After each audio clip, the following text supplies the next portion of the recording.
Harvard, they would tell you that retirement is all about income. Income in retirement is a permission slip to enjoy life. Income provides the freedom to spend money each month knowing that more will arrive next month and the month after that. As important as it is to accumulate assets for your retirement, it's equally, if not more important, to maximize the income being generated from your assets.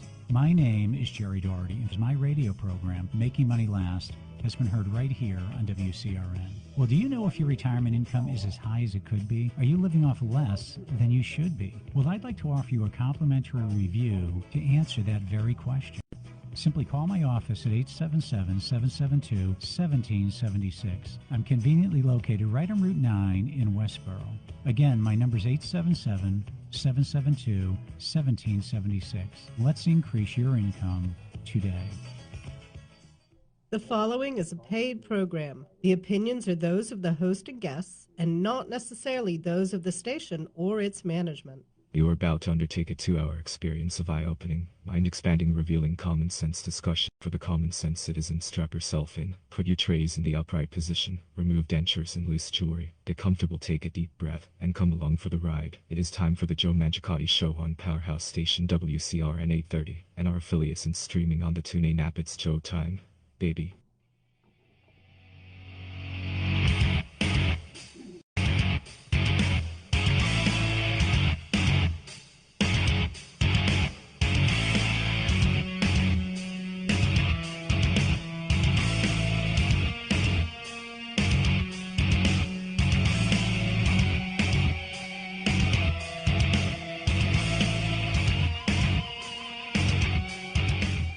All right, folks, good morning and good morning, good morning. Welcome to the Saturday edition of the Joe Mangiacotti Show here on AM 830 WCRN.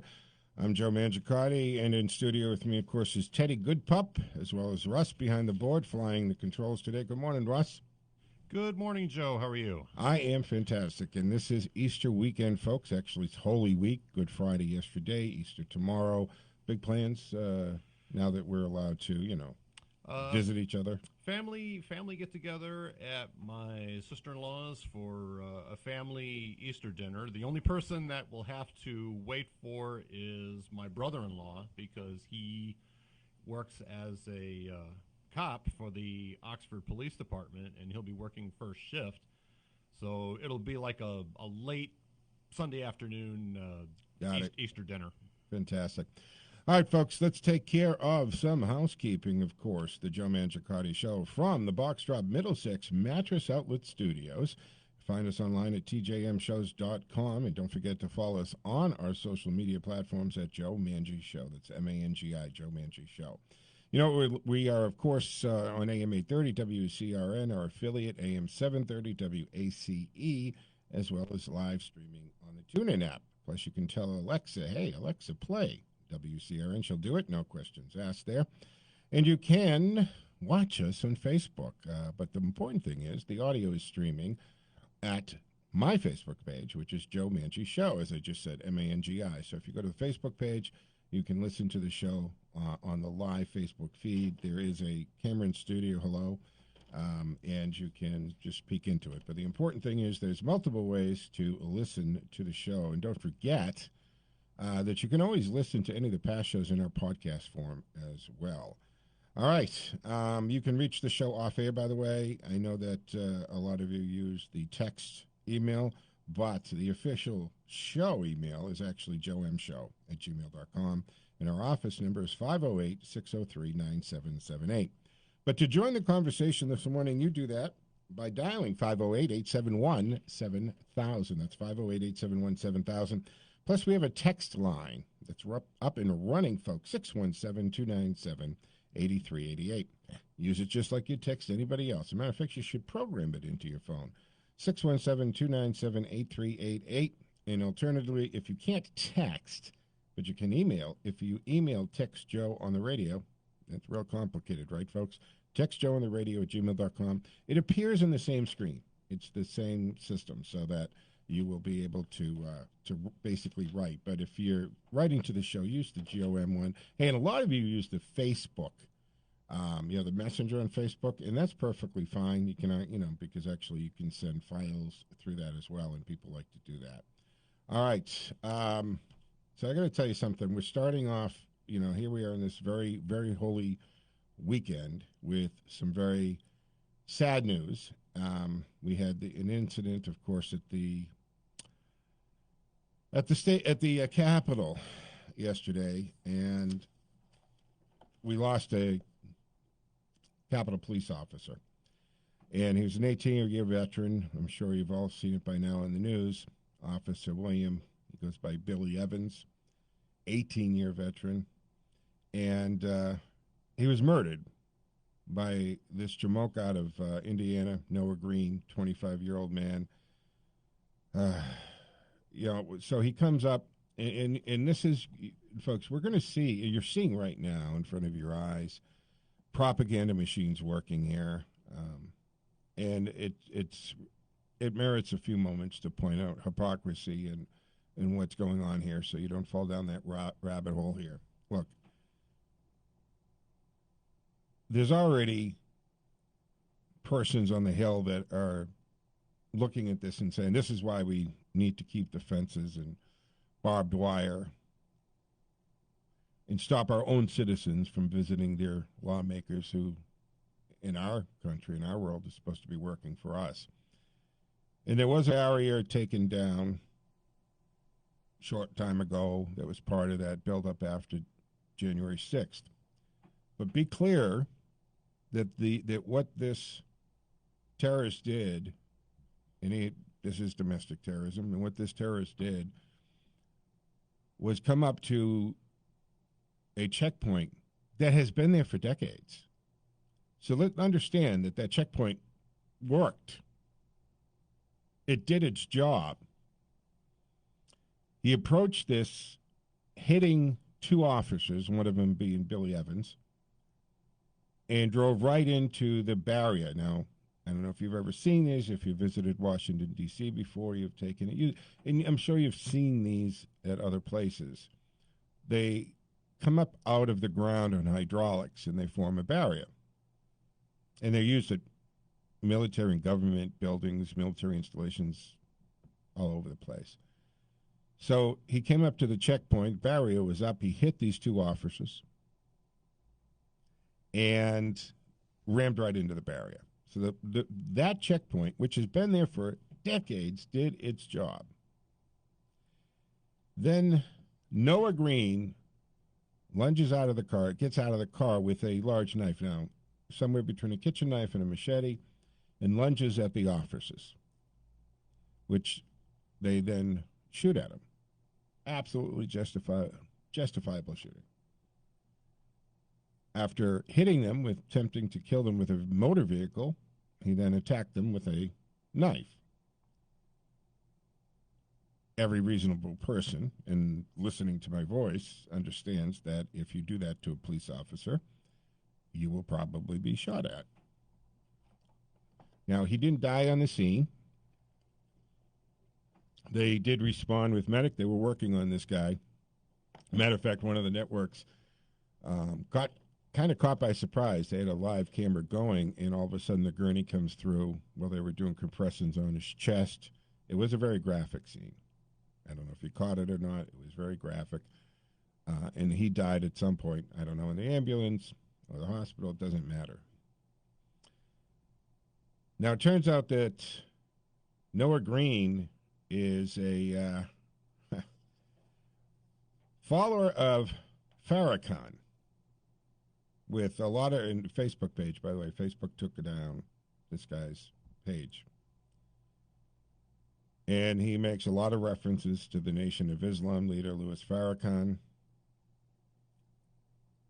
He is a faithful follower of the Nation of Islam, devotee.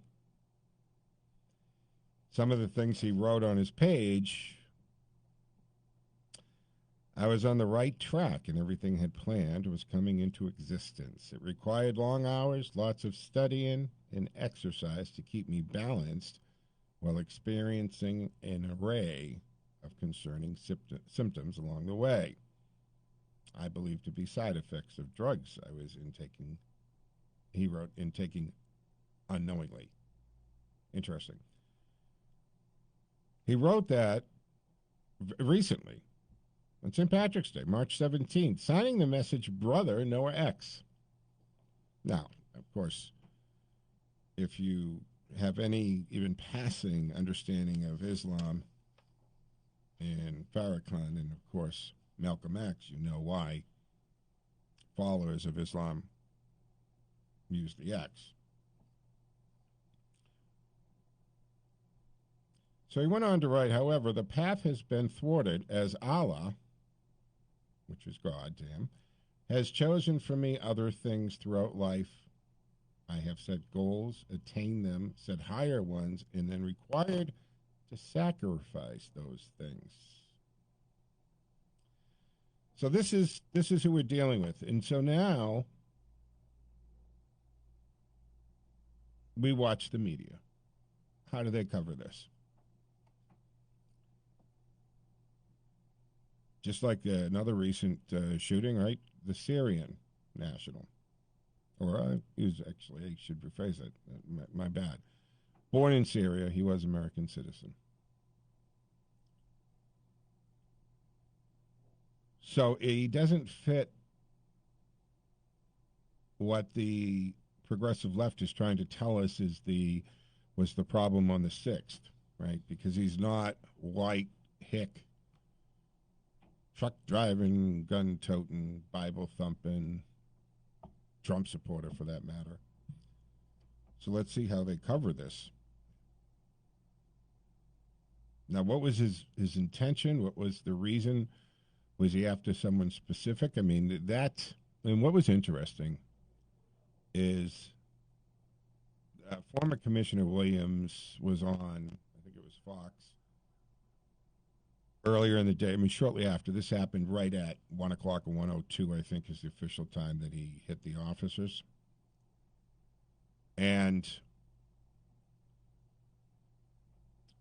former Police Commissioner Williams says, okay, here's my observation. This is textbook technique that you're seeing. You ram through, hit as many people as you can when you smash their barrier, and then you get out of the car, get out of the truck, get out of the vehicle with weapons, and you try to take as many people as you can. He said, this is ISIS textbook procedure.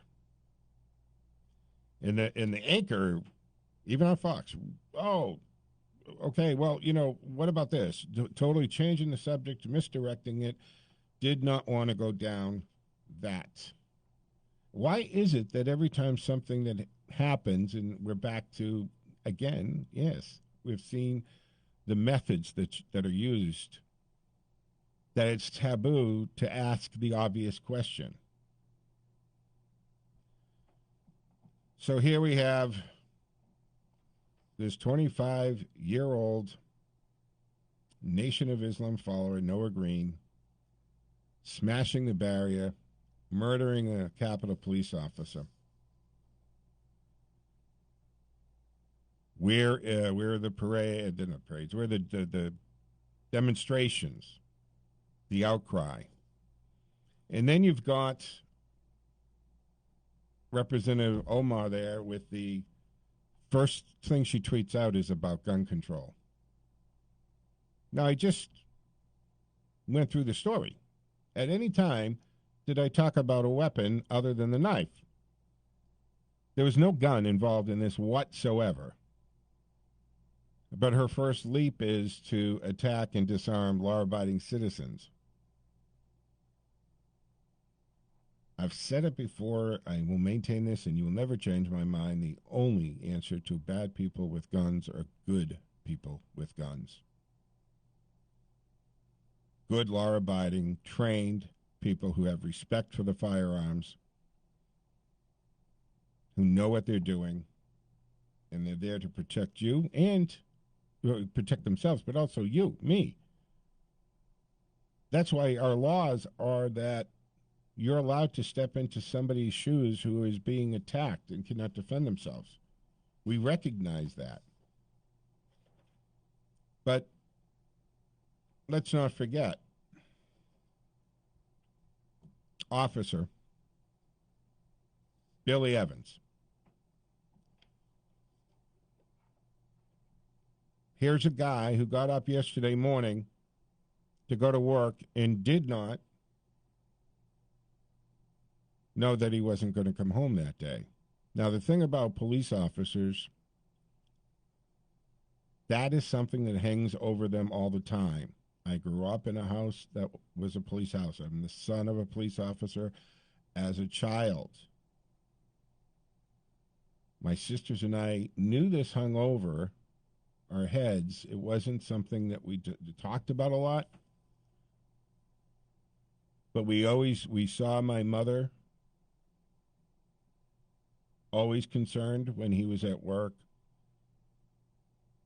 Regardless of what time he went to work, whether it was the midnight to 8 shift and we were asleep, he would come into the rooms to kiss us goodbye or goodnight, or in the morning, or if we were leaving for school, to the day he died. And he wasn't a police officer. He had been retired. But it was something that was ingrained. There was always that hanging over you, that your dad might get very hurt or killed at work today. And police officers and the family of police officers live with that over them. Now, yes, I know the answer or the response, people, and I'm going to get the texts and all that people die every day, and everybody that goes to work could die that day. And if that's what you're focusing on, good for you. You're missing the point. The average job that you get up, the accountant, banker, carpenter, roofer, truck driver, sure. We all have risks of having an accident on the way to work, at work, a blood clot explodes that day, whatever. But we're talking about professions. Police officers and firefighters and first responders are the people that we ask, and they do it. They run towards the danger. They run towards the fire. They're the first ones in, and they don't even think about it.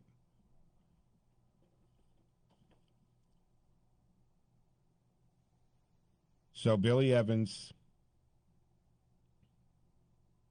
passed away. It was with profound, this is from acting, by the way, because if you remember, the Capitol Police Chief resigned after the January 6th incursion there. So the acting chief said, "It's with profound sadness that I share the news of the passing of Officer William Billy Evans this afternoon from injury sustained following an attack at the North Barricade by a lone assailant. The flags are at half-mast. Pelosi ordered them, of course, at the Capitol, and Joe Biden and Jill released a statement later in the day yesterday, and also at the White House. Today's America's heart has been broken by the tragic and heroic death of one of our Capitol Police officers, Officer William Evans. He is a martyr for our democracy." Now, they say that Evans is the third U.S. Capitol Police officer to die this year, except they're including in this, by the way, if you remember, Officer Brian Sicknick, and he was involved with the demonstration on the 6th. He wasn't killed at the Capitol. And it could be debated whether that was the reason or not. He was shot in the face with some of that pepper spray, but also that there was frontiersman bear spray. This is something hunters use. So they did examine all the video from the 6th, and there was a thin stream of liquid, very visible shooting from a canister from this guy Carter's hand. Okay, this is the jamoke that did this.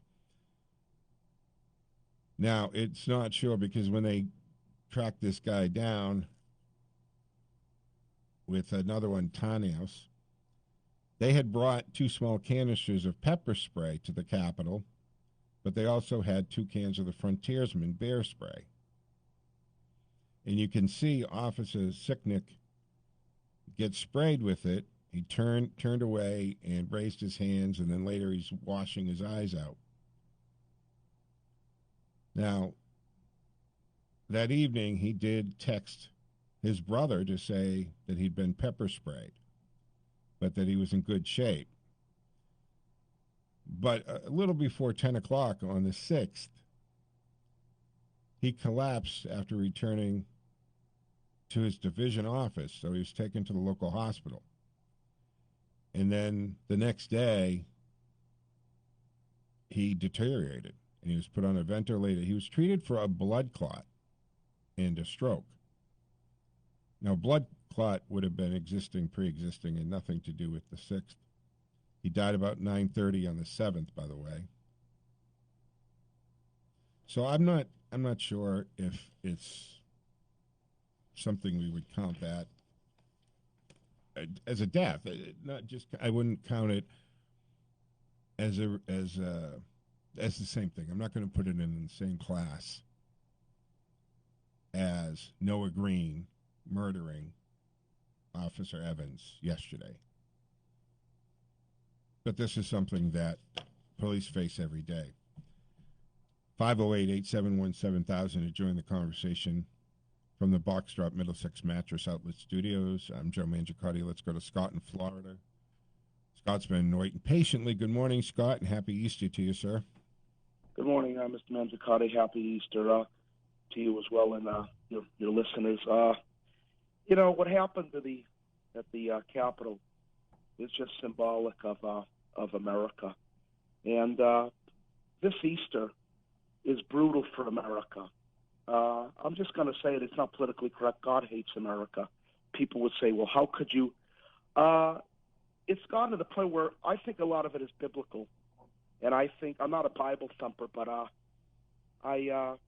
believe that God has had it with America. And what I mean by that is that God hates that America's condoned abortion since Roe versus Wade. Okay, so you're saying that, God, this omnipresent deity that's supposed to love everybody, doesn't like the path that we have chosen because we have free will, right? God says we have free will. That's right. And we've taken this path, and this is basically his retribution, his punishment, and or she, and that this is going to be teaching us a lesson. There's something more that there's something more than meets the eye here. First of all, you have to believe there is a God. If you don't, then you would find my my reasoning ludicrous. Right, and every atheist listening to this is rolling their eyes and saying, "Scott, there is no God. We're just animals." Funny thing about atheists, Mr. Mangiacotti, this proves an atheist is a hypocrite. If an atheist was hanging by the ledge of a building 100 feet in the air, and he knew that he was going to plunge to his death, you better believe what would be uttered out of his mouth. God, please help. Well, Scott, right? What's the saying? There are no atheists in foxholes. And, when people are, facing death or a very bad situation, they often find religion. There are also people that they don't really believe in it, but to hedge their bets, they, go to church even or pray or, wear a cross or Star of David or whatever their symbol is for their religion. I get that. I don't know if I can buy into the.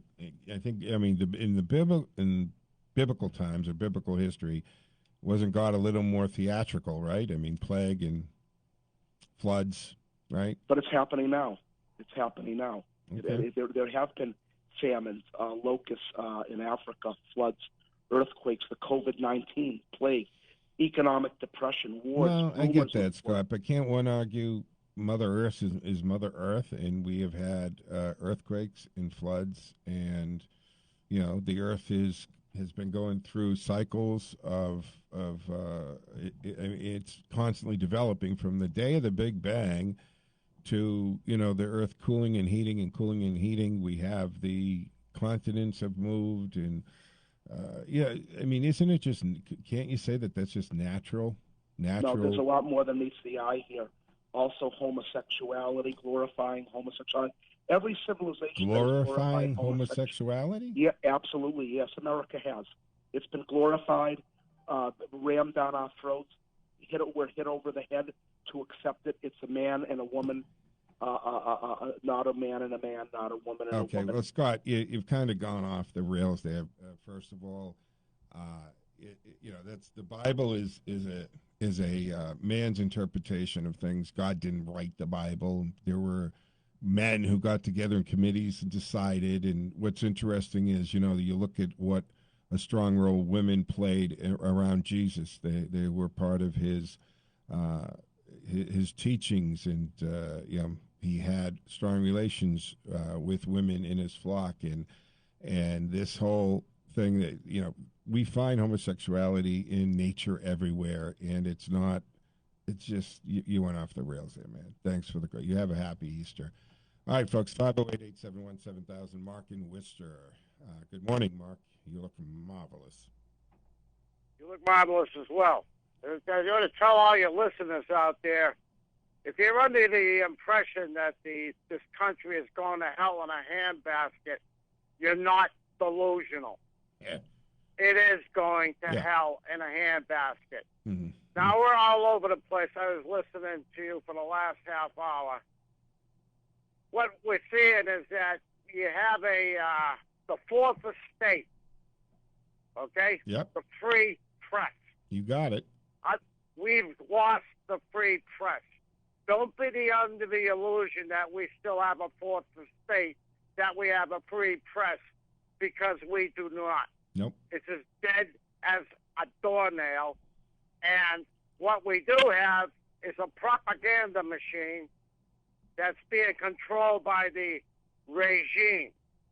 Does that sound? It's accurate, and you, Mark, yes, I agree with you 100%. But the press isn't dead. The press is just the propaganda arm of the Democratic Party and the left, and they're propagandists. They are not members of the fourth estate. They do not represent a free press in any way, shape, or form. All you have to do is turn on the news and see how they're corkscrewing this whole incident that took place in Washington, D.C. And that's why, Mark, giving you the facts. No, and that's why, Mark, that's why I presented in my opening monologue that what you're watching right now is a propaganda in action.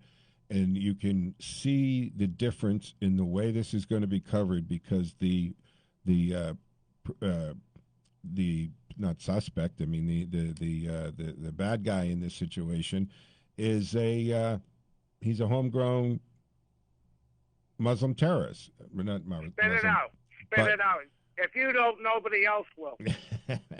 So he's a faithful follower of Farrakhan and the Islamic teachings. So this is the thing. The media is not going to cover it. And you know what? We're going to take a break, but when we come back, I'm going to continue, because we're going to talk about the Georgia law and the Braves, and you're going to see where the hypocrisy continues there, and exactly how the press is playing a role in how the Biden administration takes their intelligence from the media. And I'll point all that out. But, Mark, thank you for the call. It's always a good call. All right, folks, Joe Mangiacotti from the Boxdrop Middlesex Outlet Studios. We're going to take a quick break here for Out with Joe. A few little other, items we're going to take a break for. We'll come back on the other side. Don't forget that at 7 o'clock, first Saturday of the month, so it's Politically Speaking. Senator Mike Moore joins us in studio, and the lines will be open and available as well. I'm Joe Mangiacotti from the Boxdrop Middlesex Mattress Outlet Studios.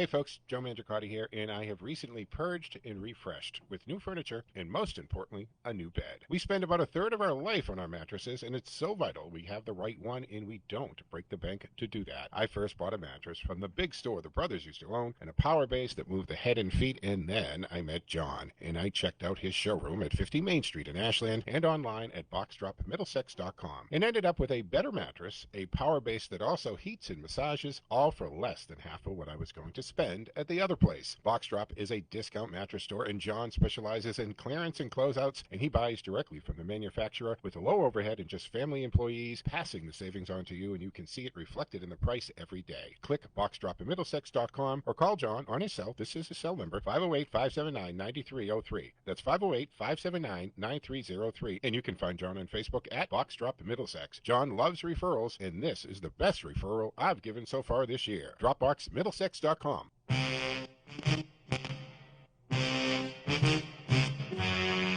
This is Sean Burke, President of the Licensed Private Detectives Association of Massachusetts, asking you to visit us at lpdam.org when you think you need a private investigator. Don't let your emotions negatively affect your future. Get your answers through a Massachusetts licensed private investigator. Get the facts without risking your credibility by unknowingly committing a criminal offense. You need a license to perform investigations in Massachusetts. What are some types of work that requires a license? Any type of surveillance, interviewing someone for a third party, background and asset checks are just a few examples. For more on this, visit us at lpdm.org and tune into AM 830 WCRN Sunday mornings at 7:30 for case files from the LPDM or anytime at lpdmcasefiles.com.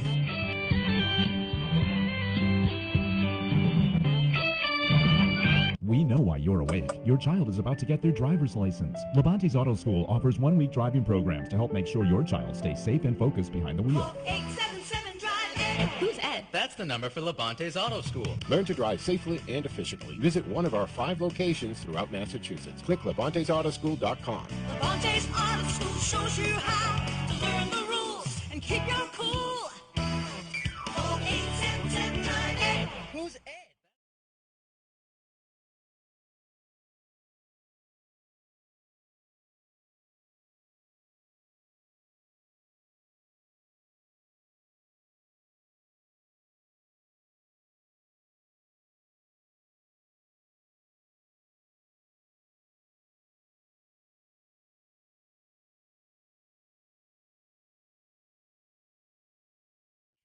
I'm Joe Mangiacotti, and this week we thought we'd take a look at Easter, the biggest Christian holiday on the calendar. But over the years, the way we celebrate this important holiday has blended the importance of the remembrance of what Christ did for us as the stark commercialism. See, we spend a lot on Easter holiday celebrations, and I thought we'd do a breakdown of some of the facts and stats. This is from Wallet Hub. So, $21.6 billion will be the Easter-related spending expected for 2021. Now, that breaks down to $180 per person celebrating the holiday. $3 billion projected to be spent on just the candy alone, and $3.7 billion will be spent on gifts. And the price of the world's most expensive Easter bunny? $49,000. 180 million eggs are purchased for Easter.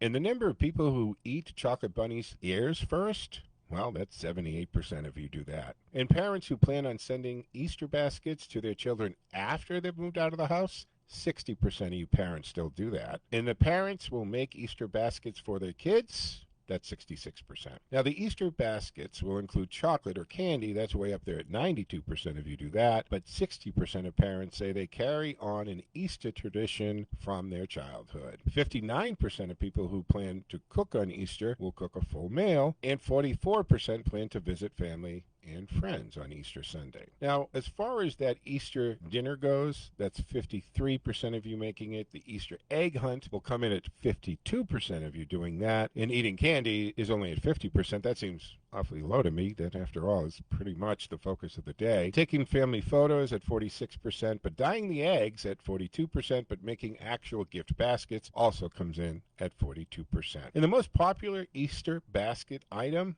Well, it would be the chocolate bunny at 58%, individually wrapped candy at 48%, arts and crafts down at 40%, but the loose, chewy candy comes in at 40%, and that just seems awfully high and a little gross, actually. The bunny and other stuffed animals will come in at 39%.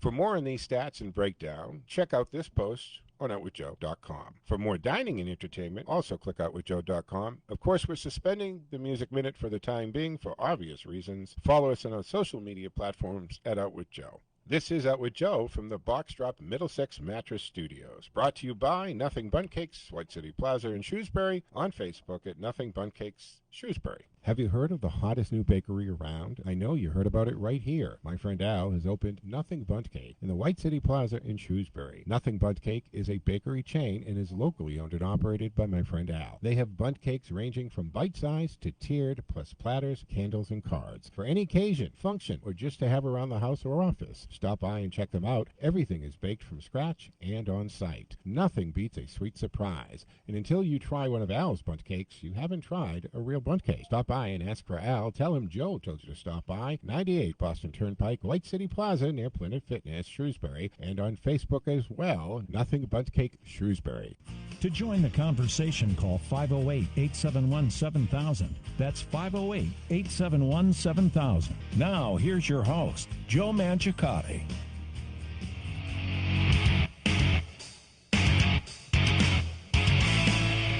All right, folks, welcome back to the second half of the first hour of the Saturday edition of the Joe Mangiacotti Show from the Box Drop Middlesex Mattress Outlet Studios. Don't forget you can join the conversation at 508-871-7000. 508-871-7000. Our text line is 617-297-8388. Hey, we are streaming live on Facebook, so check it out. Joe Mangi Show, M-A-N-G-I, Joe Mangi Show.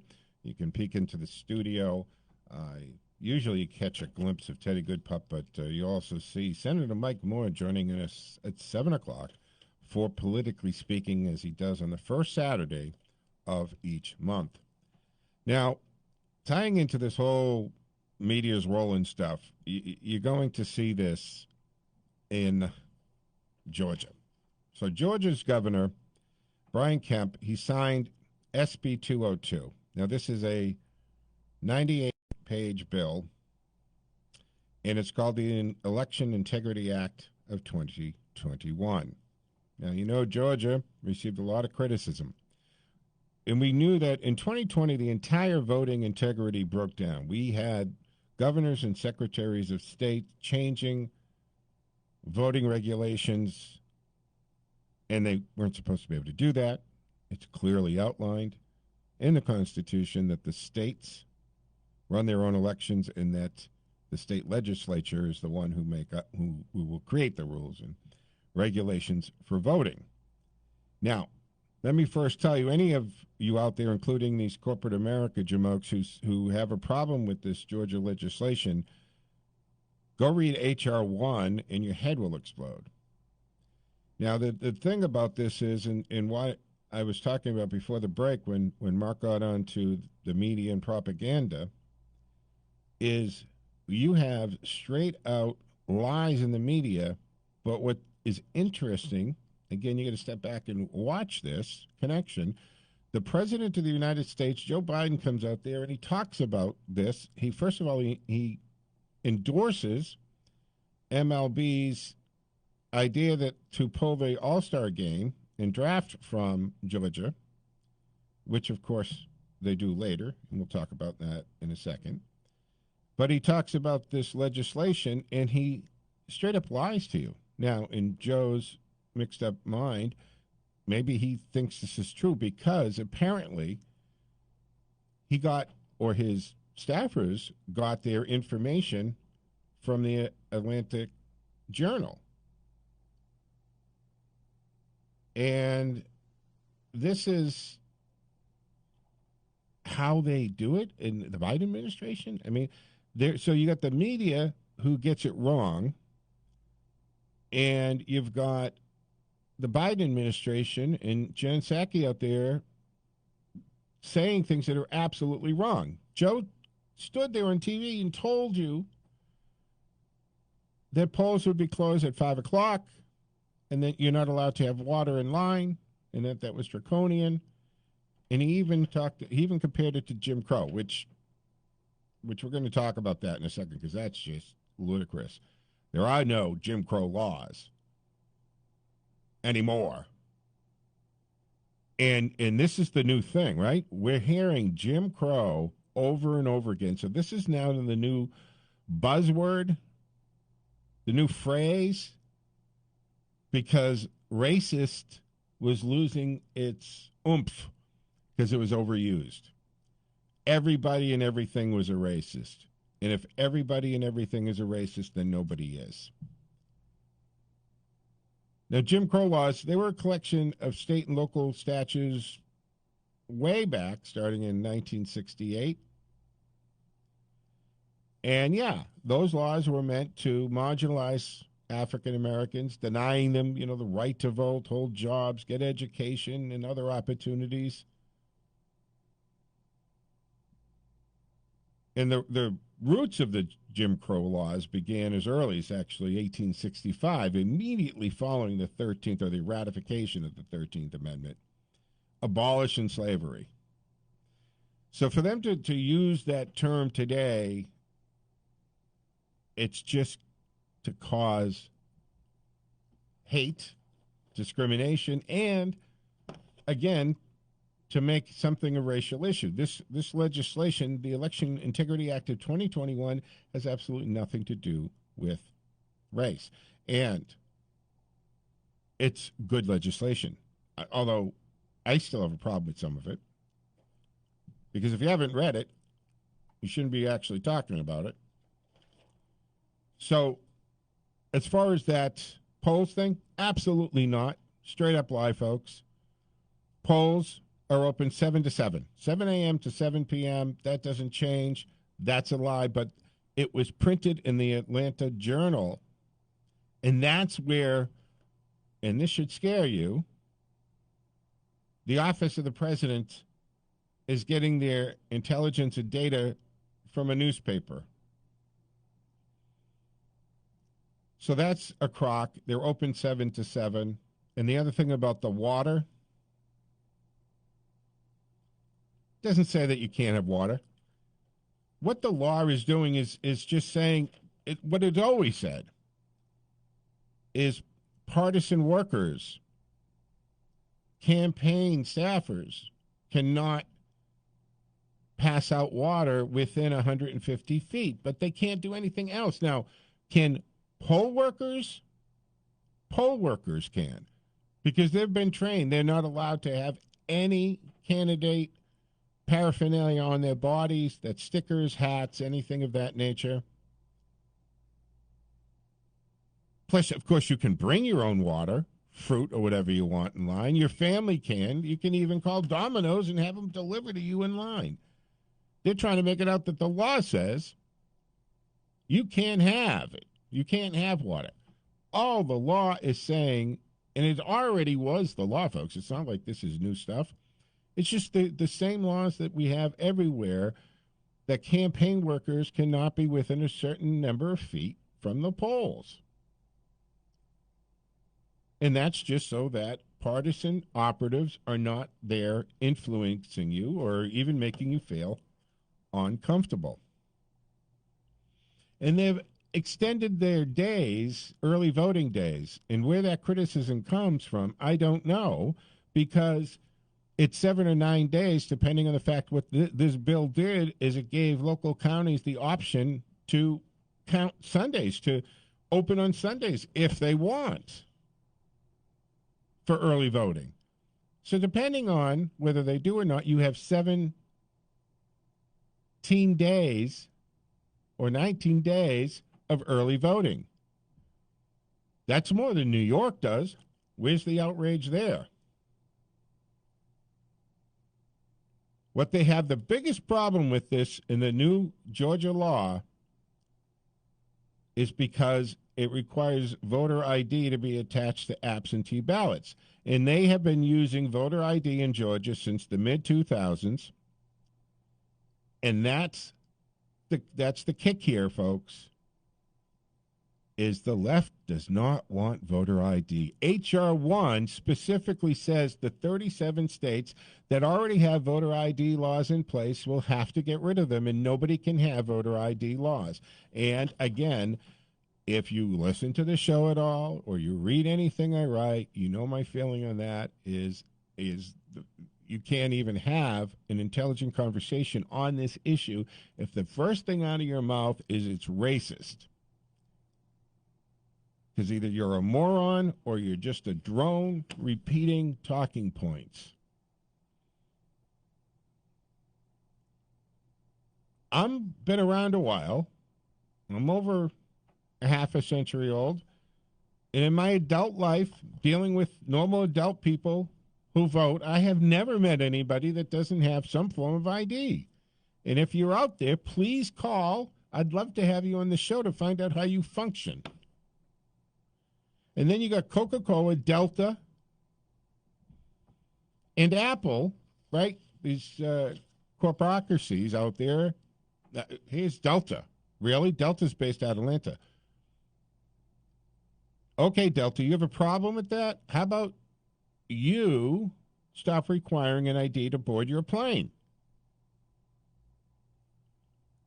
Coca-Cola is based in New York. New York has more draconian, in their words, voter regulations than Georgia does. They have less early voting days than Georgia does. So that's the crux of it here, folks. It's the voter ID that the left does not want. They refer to it as racist. So that's racist. So we've got to now use, because we've exhausted that word racist, so we need to use Jim Crow now. What is wrong with that? I like everything on that bill except one thing. Is this bill, the Georgia bill, brought in drop boxes, which they didn't have before. They didn't have before the pandemic. I don't like the idea of drop boxes because you can't watch them 24/7 and they can be stuffed, literally stuff in the ballot box. Counties will be mailing out absentee ballots 3 weeks later than before, but starting 4 weeks before the election. And this is the other thing is, Georgia does not have the requirement for a reason for an absentee ballot, but New York does. And this is the interesting thing. Now you've got the president giving his approval to endorse MLB to move the All-Star game out of there. And they do. So now, who are they hurting? All of those workers connected to that entire industry that were out for a year because baseball wasn't played and finally was going to get some of their jobs back. Now that's snatched out from under them. What state are they going to move it to? And what are their voting regulations? I'd like to know what state's going to. Let's look at their voting. The hypocrisy of these companies. And Apple, just shut up. You're a company, and where is this discussion? Dealing with China, with the suppression of human rights and dignity there, using child labor law, Uyghurs in concentration camps, and they don't even have elections. I mean, this is asinine. And why are these politicians? And thank goodness for Governor Brian Kemp, who's not going to cave to them, but shame on those corporate companies. And by the way, Delta, while this bill was being debated and put together, praised it all along. And then all of a sudden, when it comes out and passes, and there's a little, tweets about it, and a few minority number of people here moaning and bitching about it, all of a sudden it's bad. I mean, it's amazing that these corporations have no spine, and they never stand up to these Twitter terrorists.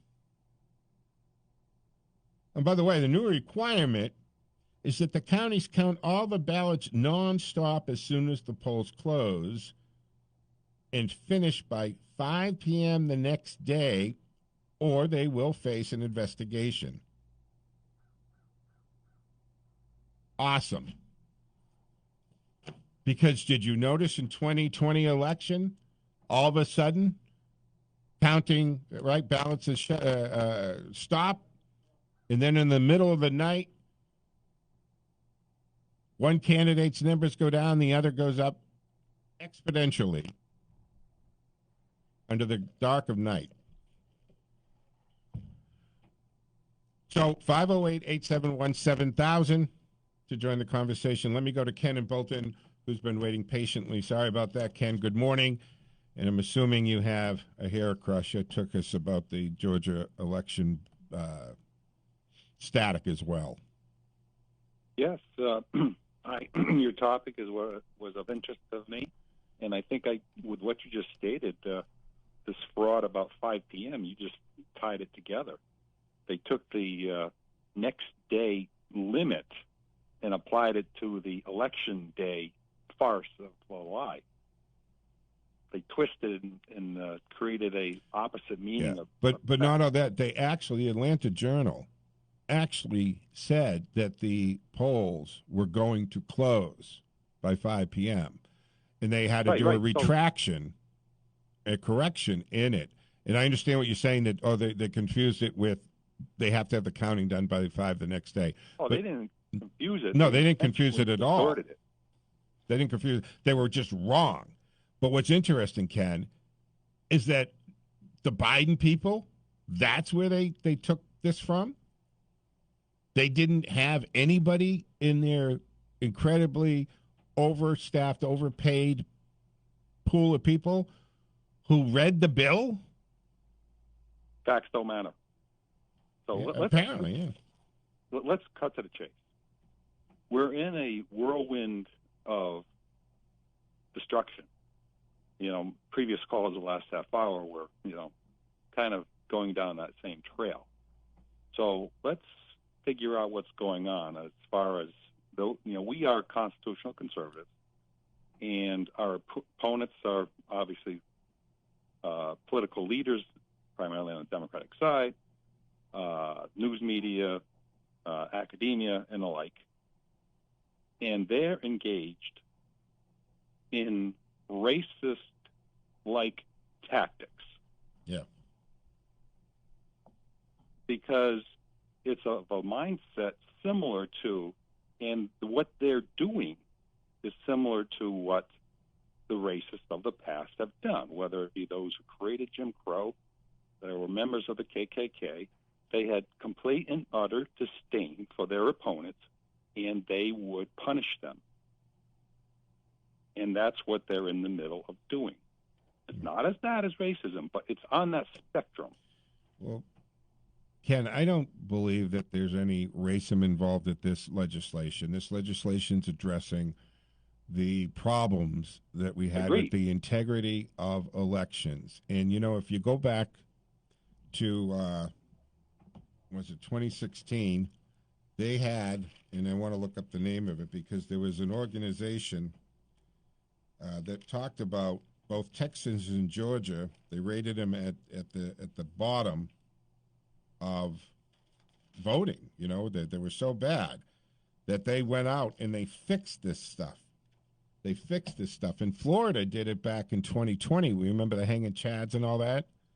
So what did we see happen with Florida in this past presidential election? They were done fast and accurately, and they got the numbers out there really quick because they learned their lesson 20 years ago when they were a laughingstock. And there was criminal activity there. Remember, guy was swallowing the chads to change the voting and the election results.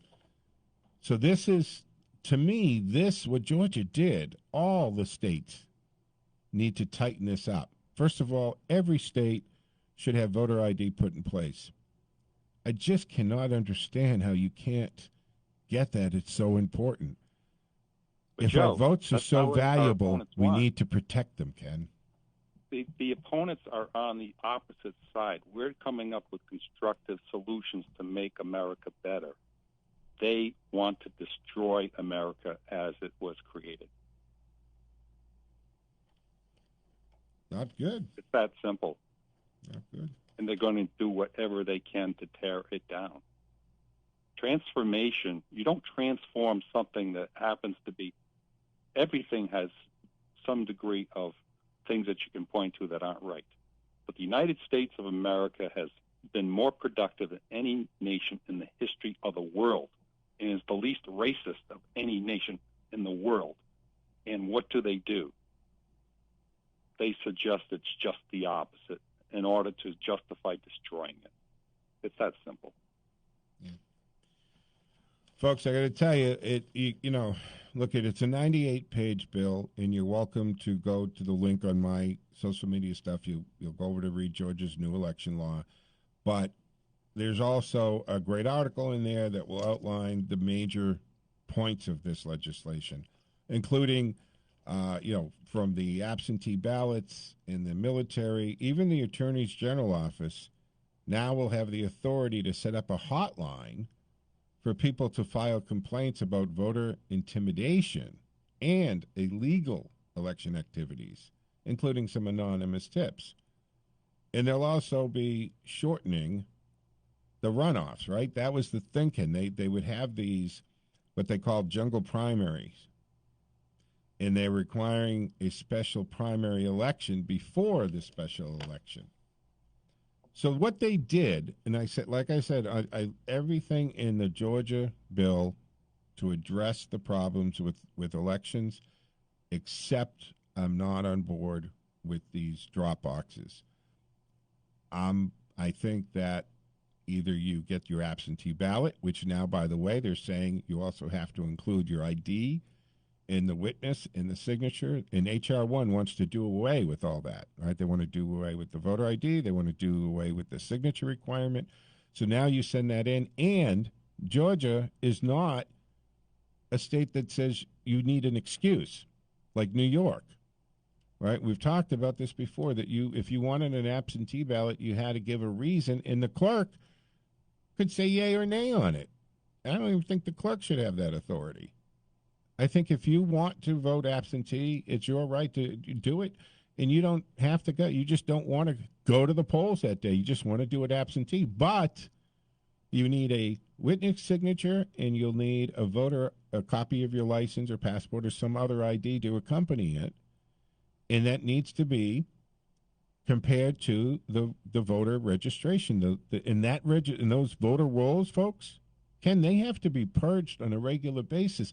And the left is trying to tell us that that's a racist thing. No. It's just being accurate. It's doing your job. If you're those people who have either moved or they've passed, they should be removed. They're not able to vote.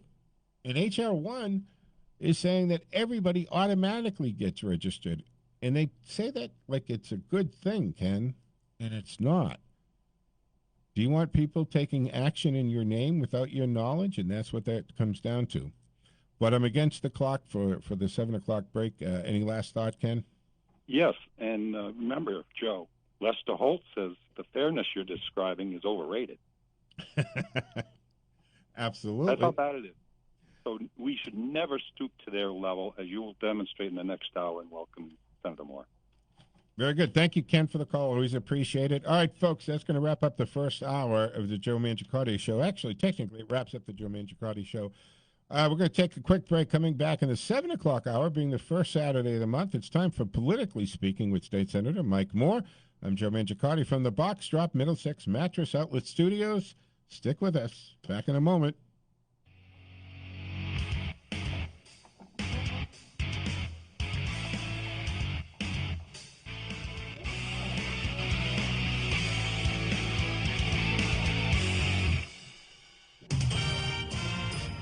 WACE Chicopee and WCRN Worcester. 7 o'clock. Hey, folks, Joe Mangiacotti from the Joe Mangiacotti Show on AM 830 WCRN. Reminding you, talk radio is the immune system to the partisan, bias, political rhetoric attacking us on a daily basis. Get inoculated. The Joe Mangiacotti Show is your vaccine. Join me weekend mornings, 6 to 8. If you were to ask any retiree in a word, they would tell you that retirement is all about income. Income in retirement is a permission slip to enjoy life. Income provides the freedom to spend money each month knowing that more will arrive next month and the month after that. As important as it is to accumulate assets for your retirement, it's equally, if not more important, to maximize the income being generated from your assets. My name is Jerry Doherty, and my radio program, Making Money Last, has been heard right here on WCRN. Well, do you know if your retirement income is as high as it could be? Are you living off less than you should be? Well, I'd like to offer you a complimentary review to answer that very question. Simply call my office at 877-772-1776. I'm conveniently located right on Route 9 in Westboro. Again, my number is 877-772-1776. Let's increase your income today. I want to tell you what Cantiani Insurance has been able to do for me and Teddy. We stopped in to see Paul Sr. and the great staff at 318 Plantation Street. They've been handling my car and business insurance for years. Teddy was making his way around the office, and they let me know. They now offer pet insurance. For a fraction of what one visit to the vet was for Teddy, they could cover him for a whole year. I know you treat your furry family members like any other family member, and as well as I do Teddy. The professional staff at Cantiani has been providing courteous service for over 40 years, with integrity and personalized service, making sure that your insurance actually protects you and your family. With 2 locations, the 318 Plantation Street in Worcester and East Douglas Insurance Agency, located at 306 Main Street in Douglas. For home, auto, business insurance, and now pet insurance, click CantianiAgency.com or call 508-791-2088. 508-791-2088. So are you tired of being tired? Well, then it's time to get the tea. Hey, it's Lisa here to tell you about this all-natural, all-organic tea I've been drinking that has had great results for over 20 years. It's called Life Change Tea, and it's specially formulated to help detoxify and cleanse your kidneys, liver, colon, and blood all at once. The colon is one of the most ignored organs in the human body. The faster that waste is eliminated from the body, the less time that waste sits in our intestines, spreading toxins to our bloodstream. This tea helps cleanse chemicals caused by outside intruders from our entire digestive system. And get this, weight loss can be a side effect. And with continued use of the tea, you can experience clearer, healthier, younger-looking skin, increased energy, and a happier outlook on life. So if you're tired of being tired, get the Life Change Tea at getthetea.com. That's getthetea.com. And like me, you'll be glad you did. It's a corner of America with cozy harbor towns. It's salty air, wicker chairs, and a surf that pounds. The spirit of Massachusetts is the spirit of America. The spirit of the red, white, and blue. The spirit of Massachusetts is the spirit of America. The spirit that we want to share with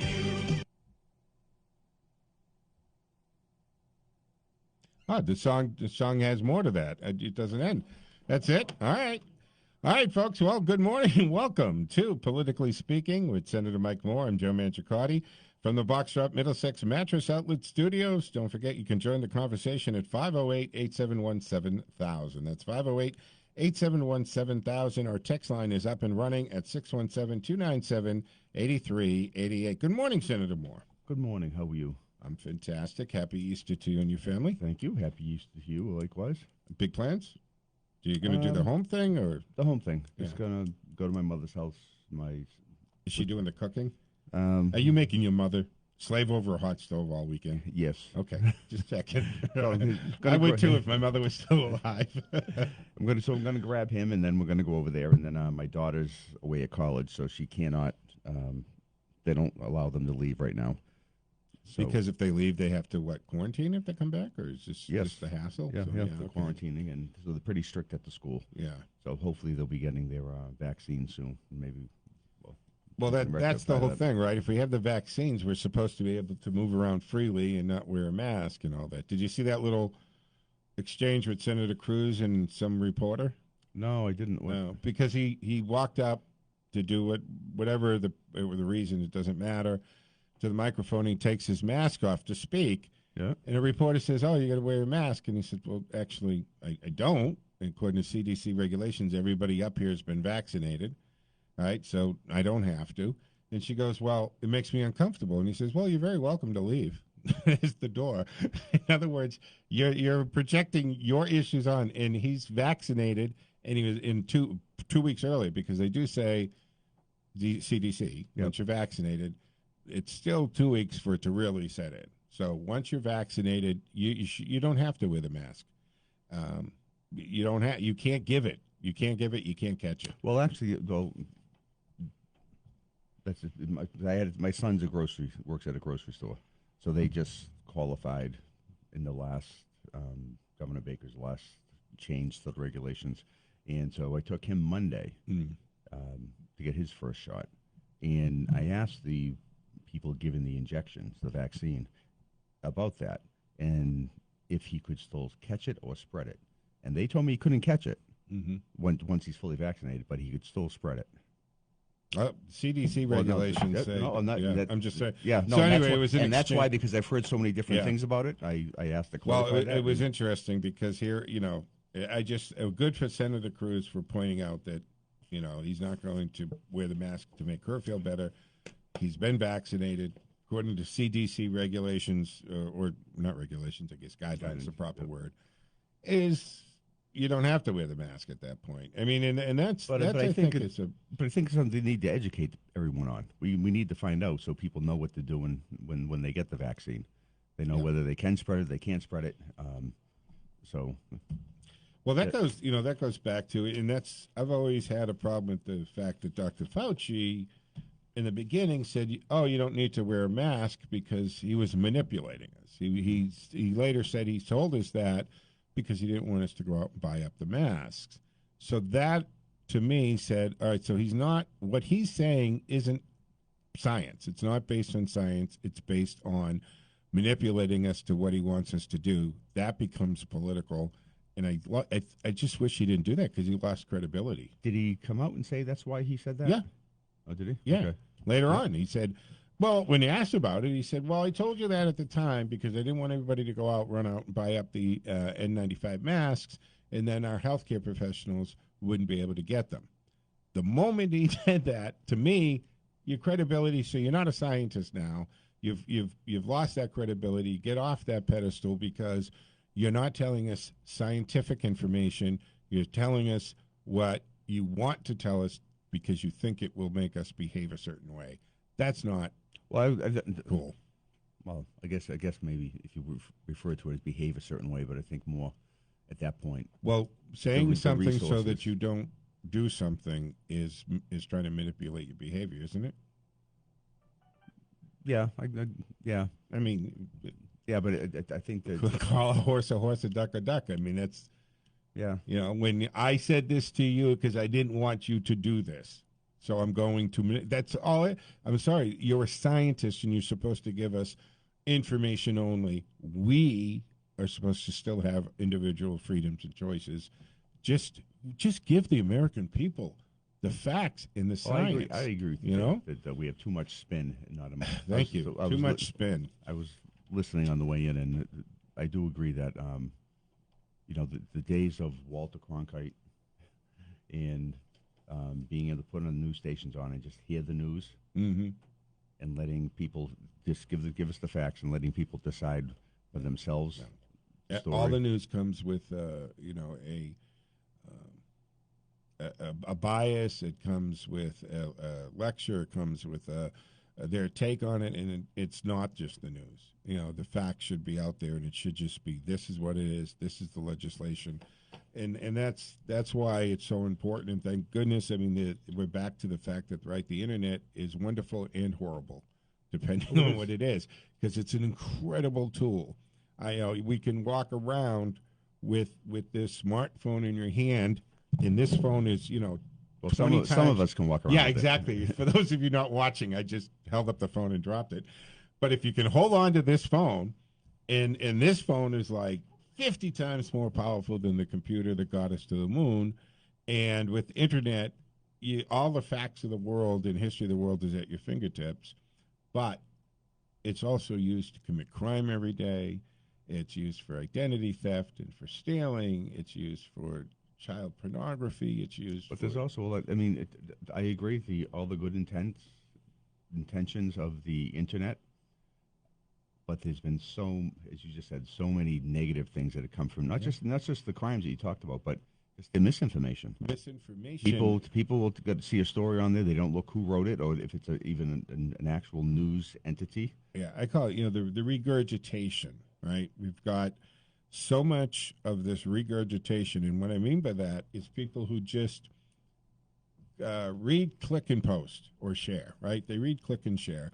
They see the headline. They don't read the article, and it's for some reason that little common sense trigger that we all are supposed to have that says something doesn't smell right doesn't kick in. It's just too easy to go click, like, share, and all of a sudden this erroneous article or misinformation is around the world. And it becomes factual. And it's repeated so often that it becomes factual. They think it's factual. And we can point to a lot of those things. We were watching a documentary on the whole issue with the internet and artificial intelligence. Oh, AI, man. Yeah, and they were saying that part of the problem that we have with the internet is that the AI will recognize if you click on certain articles of whatever philosophy, it will continue to send you those articles of that philosophy. So you don't really end up getting a wide base of information. Right. It's more just a focus on you. Okay, well, we know he likes to read this. This is what we're going to send him. Right, which is why I think it's important that you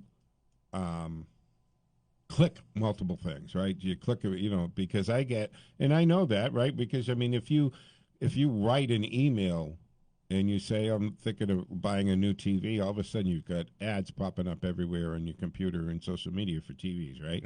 Because that's what's going on. It's not somebody...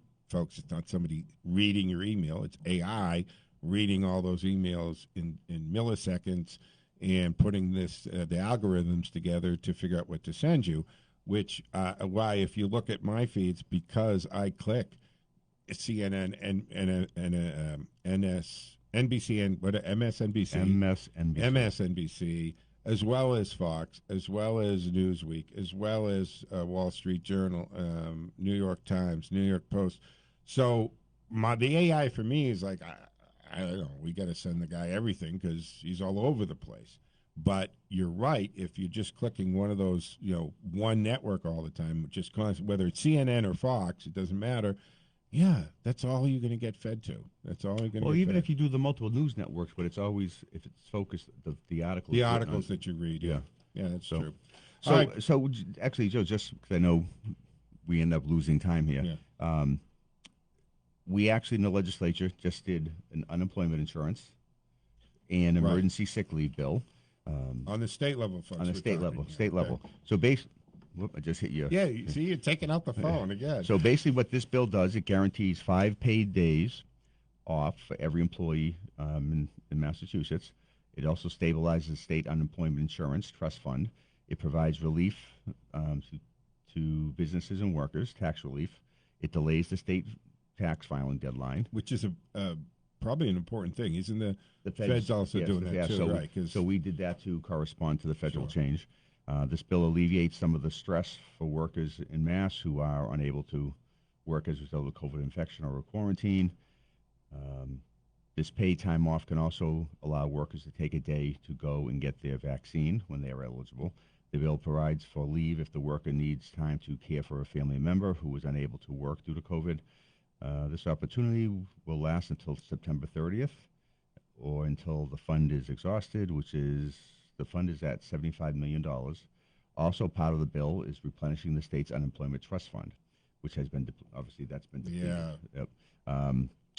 This is achieved by authorizing up to $7 billion worth of borrowing for the federal government to replenish the trust fund and to repay all federal unemployment insurance. The bill will waive any tax penalties for those who have received or will receive any unemployment benefits in 2020 or 21. The bill also provides relief for businesses by excluding PPE, not PPP, PPE loans, advanced economic injury disaster loans, and payments for under the federal small business debt relief. are excluded from gross income, regardless of how the business is organized. And then that actually also goes along with tying into what the federal legislation is. And lastly, the bill extends the tax filing deadline from the 15th to the 17th. That's good stuff. All right. So actually what I'll do is we will put those talking points up on the Facebook page, Politically Speaking, as well as mine, is Joe Mangi and Politically Speaking Facebook pages, so that you can see that list. And I'm assuming there's a link that we can probably... Yeah. Okay, so we'll get that up. We can get that for you. All right, folks, you're listening to Politically Speaking from the Boxstrap Middlesex Mattress Outlet Studios, 508-871-7000 to join the conversation. Let's go to Mark in Worcester. There's a question for the senator. Good morning, Mark. You're on with Senator Mike Moore. Good morning, sir, and good morning, Senator. Good morning. Happy Easter. Happy Easter. Happy Easter. I'm sure you're aware of the crisis that's taking place on our southern border. Yes. We'll call it the Rio Grande Valley. From what I understand on the media, you can believe anything that they really say. But what they're even pointing out that, I'll make a long story short. Are you aware of any undocumented illegal aliens, foreign nationals, whether they be juveniles or, quote, adults, being transported from that area into the state of Massachusetts, either on buses or on aircraft or whatever conveyance? And if you are aware of it, what are we going to do with these people? What is the state going to do with these people? Okay. Who's going to pay for it? What are you going to do with them? So any of those... that question? Thank you, Mark. Yep. Okay, so you were going to say... I was just going to recap it. But okay. Basically, he's asking, the migrants that are coming over illegally, as we know, are being put onto buses and airplanes with government. We're paying for these tickets, putting them in planes and buses, and they're being shipped all over the country, either where they choose to go or where we've decided to send them for some. I don't know what the decision process is. So the question, do any of those people from the border who have come over recently in the last 2 months been sent here to Massachusetts? Not that I know of. Okay. I have not had any official notification or reports that Massachusetts is. Is there any way you could find out? Yeah, I'll be first. We'll call either Congressman McGovern's office, because he represents my area, or we'll call two of the U.S. senators, and we can find out from them. And how are they going to? Who's going to facilitate their entrance into Massachusetts? Who's going to take care of them? From what I understand, most of them are indigent. All they have is the clothes on their back. So who's going to facilitate this? Mark, I'll have to find out when I speak to them. We'll have to find out what the plan. Thank you, Mark. Always a great call. Well, we know that right now, because they have put up people into hotels on taxpayer money. So, but in Massachusetts? No, I'm saying okay. This is what they've been doing. Okay. So we know that. So if they're sent to Massachusetts, chances are they're coming with probably federal funds being or the hotel rooms are being charged to the federal funds, i.e., taxpayers. But we have multiple things going on, right? Because I agree that most likely if they're doing this, the federal government is probably going to. Mm-hmm. But I don't want to say that they are. Yeah. If they are doing this, I would think that they would also be paying us. Yeah, that would be a little cost. tough to take. Hey, we're sending you 300 illegal immigrants, and you have to go pay their hotel bill, Massachusetts. Yeah. So I hope that isn't happening, because if it is, we should really have a problem with that, and should be calling guys like Senator Moore just to express your dissatisfaction with that.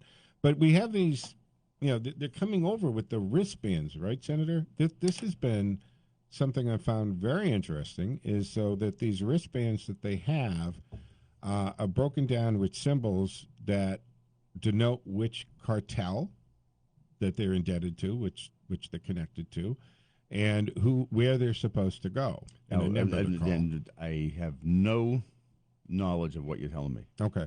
So they have multiple colored wristbands. So they're coming over. Has this been confirmed? It's all over the news. Okay. So go Google it. Google it. Watch it. You'll see people from the border on the news desk when they get interviewed picking up piles of the wristbands to show you the wristbands that they're taking off these kids. Okay. And they've been able to take the symbols on it and match the symbols to which cartel.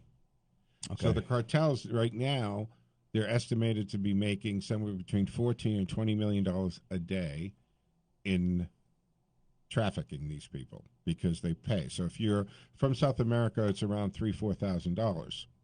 If you're Asian, you're paying $5,000 or $6,000, and if you're Middle Eastern, it's a $9,000 or $10,000 cost per head for a coyote to take you over the border. Are they claiming they're seeing a lot of Middle Eastern people on the border? Yeah, they are actually because I mean, first of all, the two gentlemen from Africa that just hit the news 2 days ago, who came in, and they're well briefed, right? They're well because they know exactly what to say to ask for asylum and the phrase and terminologies to use, but we've been talking about the fact that the Border Patrol before this crisis, the number of prayer rugs and beads that were continually found along the border.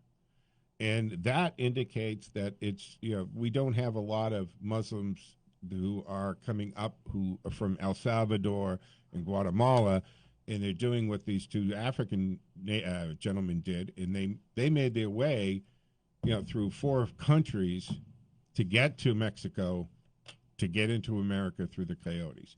But they have to pay the price. Yeah. And when these now, the other thing is, okay, we just had, and this is horrible. Did you see the video of the 3-year-old and the 5-year-old girls being dropped 14 feet off the wall yesterday? No, I didn't. All right. So 2 sisters, 3 years old and 5-year-olds, were dropped 14 feet off the border wall into the desert all alone. And they have it on the infrared cameras that they had running, so they caught it, and then a female Border Patrol agent, she was the one who went out and saw this and went out and found the 2 little sisters, rescued them, took them in, and I saw the video with these girls were cleaned up. They're adorable little girls. Who's dropping them? Where are their parents? What is the reason behind this? It doesn't make any sense. But check it out because it's all over the news, Senator. I'm surprised you didn't see the video. It's just out there. I mean, 2 seconds. Are you looking it up now? I'm looking up the wristbands. All right, look up the wristbands, and then simply look up two sisters dropped from the wall. So they dropped these little girls 14 feet, and you can see the coyote on the top of the wall hanging the little girls down and dropping them. Fortunately, it was caught on camera, and one of the Border Patrol agents, she ran out there to rescue these girls. They had nothing. No backpacks, nothing. What they were wearing is all that they had. All right, this is Politically Speaking with Senator Mike Moore, 508-871-7000 to join the conversation. Again, 508-871-7000. And our text number, just in case you'd like to text the number in, is 617-297-8388. Let's go to Jim in Worcester, who'd like to talk about the border with the Senator. You're on. Good morning, Jim. Happy Easter. You're on with Senator Mike Moore. Good morning, gentlemen. Good morning. In regards to those 2 kids, I saw those 2 little girls dropped over the fence about 15 feet. I don't know what you expected the U.S. government to do, to put them back on the other side, drop them on the other side. That's ridiculous. Come on. You pick them up. These are 2 little innocent children. Exactly. All these little kids are coming over. We were talking about these wristbands. I remember a couple of years ago, this radio station said about, and I feel bad for you, Mr. Moore, that 25 buses from Massachusetts went up to New Hampshire and voted. And this was all fictitious. Nobody had pictures of people going up to vote. And now they're coming up with these bands and all this and wristbands. I've watched CBS, ABC, NBC, CNN. I don't watch Fox and MSNBC. I've never seen anybody with wristbands, and they hand it over to the cartel. And I don't know where, Joe, you get these $5,000, $8,000. We're trying to solve the problem down there, and it hasn't started under Biden, and it didn't start under Trump. It's been going on for a long, long time. But you people love to create a crisis. Why don't you start working? Oh, wait a minute. I love to create a crisis. So all of this that we're talking about isn't actually happening. No, it's a figment of my imagination. No, it isn't. All right. So right now, I mean, you can pull up multiple stories along the banks of the Rio Grande in the scrubby grassland near Patinas, southeast Texas. Hundreds of colored plastic wristbands ripped off. The migrants litter the ground. It's happening. There are the pictures. It's a story.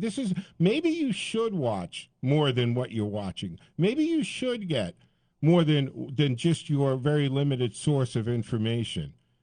And just because you don't like it doesn't mean it doesn't exist. And do you think it's asinine for you to sit there and say, I don't know where you get this. You're making this stuff up. No, I'm not. It's out there. It's there.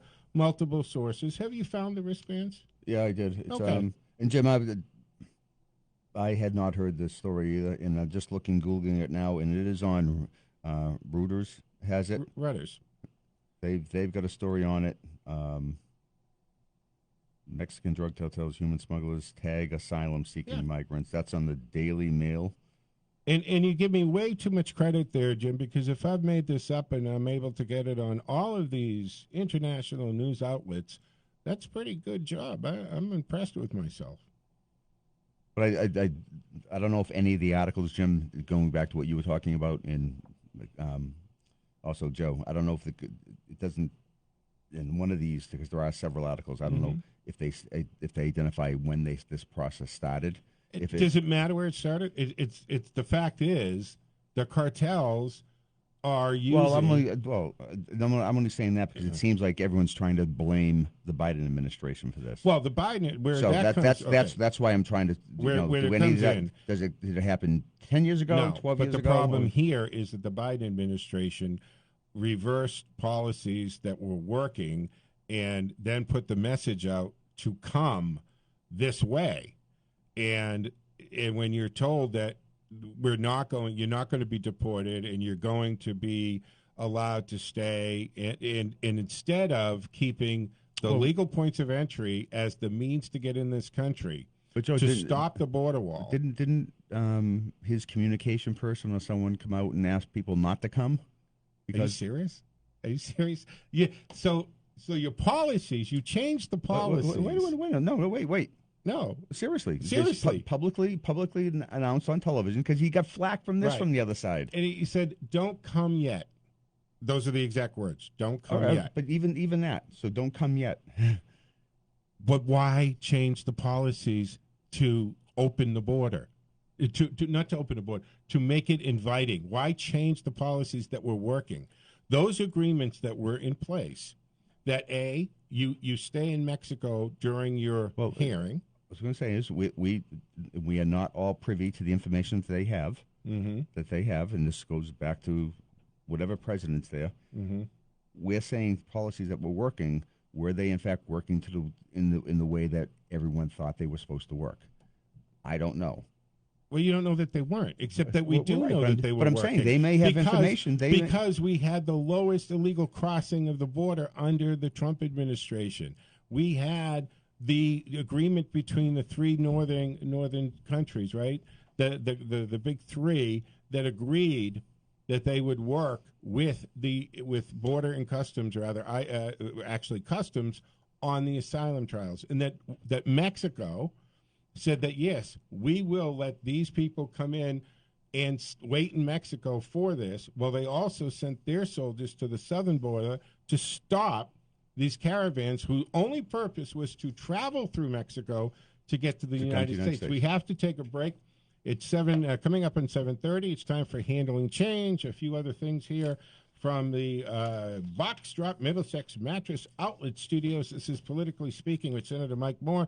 I'm Joe Mangiacotti. We'll be back in just a moment, folks. The spirit of Massachusetts is the spirit of America, the spirit of what's old and what's new. The spirit of Massachusetts is the spirit of America, the spirit of the red, white, and blue.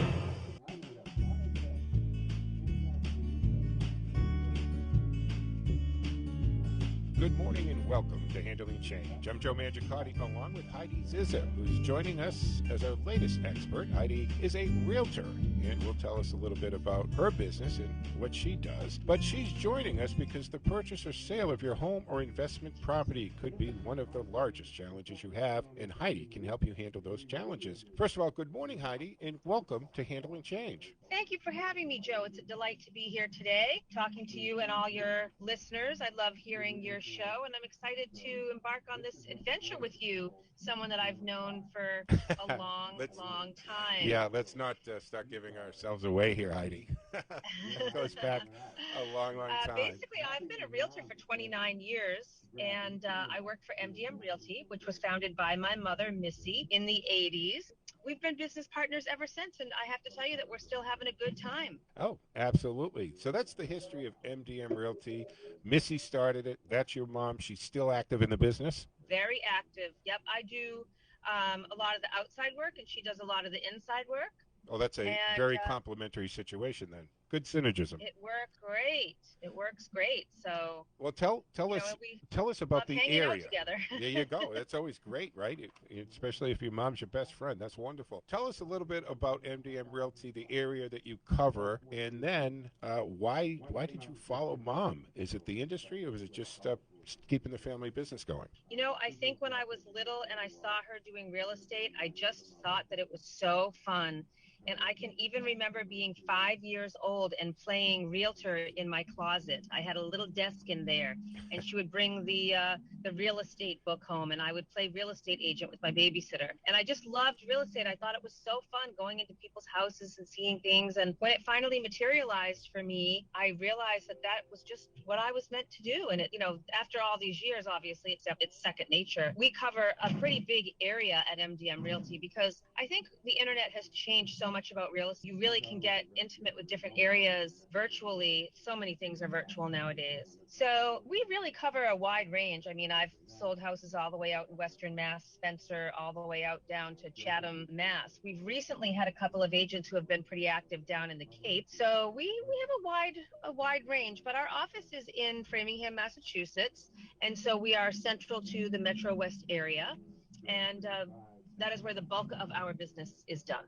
And of course, like everything today, Heidi, they can go right to your website and get all the information they need, as well as see some great listings. So what do we click if we want to find MDM? MDMRealtyInc.com will take you right to our website, and you can search for properties throughout the entire state directly from there. I got to ask you, right? How's business? Absolutely crazy, hard some days because the competing offer situation is back in business, shall we say. So we're pretty much in a seller's market, Heidi. There's just nothing on the market. Right. So you've got so many buyers competing for those minimal amount of listings that are out there. If you have thought about selling your house, people are getting top dollar, over top dollar for their homes right now. So I would say if you've thought about it and you have a plan of what you're going to do and where you're going to go and you really want to maximize your potential, now is a great time. Wow. Well, that's obviously great news for anybody considering selling. And, of course, if they are, you'd be happy to talk to them, and you would do all of that market analysis, help them figure out the price, etc. Absolutely. We come in, we do a market analysis. We try to help you get a plan going forward for where you're going, where you're staying. We have some creative ideas. If people are saying to themselves, geez, I want to sell my house so bad. I know that last year maybe it was worth $700 and this year maybe it's worth $900. I want to capitalize on that, but I don't know where I'm going. Well, I've got some good creative ideas in my back pocket that I think can help people with that. And I think with summertime coming, it's the perfect time to take advantage of that. So. Wow. Well, that's fantastic. Give me a call, and I'll let you know. All right. So, Heidi, again, welcome aboard the Handle and Change team. We'll hear from you, throughout the month. And, of course, anybody can reach out to you anytime. Thanks so much, Joe, for having me. I really, really appreciate it. All right. And thank you. And thank you for joining us for Handling Change. Join us each week at 7:30 as we give you the tools to handle the changes in your life. Visit us at handlingchange.info, and you can find Heidi on Facebook at MDM Realty or email mdmrealty@msn.com. And you can call Heidi directly. This is her cell, folks, 508-277-2032. For Heidi, I'm Joe Mangiacotti. The spirit of Massachusetts is the spirit of America, the spirit of what's old and what's new. The spirit of Massachusetts is the spirit of America, the spirit of the red, white, and blue. The spirit of Massachusetts is the spirit of America, the spirit of what's old and what's new. The spirit of Massachusetts is the spirit of America, the spirit of the red, white, and blue. The spirit of Massachusetts is the spirit of America, the spirit of... All right, that is catchy, right? Yeah, that's catchy. Yep. All right, folks, welcome back to the second half of Politically Speaking, the first Saturday of the month. We're always joined by State Senator Michael Moore in studio as he tells us what's happening up at Beacon Hill, and of course, our discussions usually become much broader than that. But as we broadcast from the Box Drop Middlesex Mattress Outlet Studios, reminding you can join the conversation at 508-871-7000. Our text line is up and running at 617-297-8388. Well, it is funny that you said that, because every week I talk to my staff and say, okay, let's get everything together that we did here. And then we'll throw it out. Then we get here, then it's all on national stuff. It is on national stuff, because apparently, Mike, I make up this stuff and I get NBC and Reuters and AP to write stories about my fictitious stories. I'm a pretty powerful guy. I didn't know that. Did you know that? I had this kind of power? Oh, yeah, that's why I'm on the show. That's right. You got to ride my coattails. This is crazy. So to Jim and anybody else, look, when I talk about these stories, I'm not making them up. And maybe you need to expand your sources of news watching and information. I mean, you yourself didn't even catch this story about a 3-year-old and a 5-year-old being dropped by a coyote on a 14-foot wall. Not made up, Jim. It really happened. I'm just relaying it. So, Jim, we just over the break or whatever it's called a break. Okay, the break. You've been radio long enough to know we call it a break. What if you want to give the title? What is it? Cashing in change or something like that? No, handling change. Handling change. Handling change. Well, I had the change right.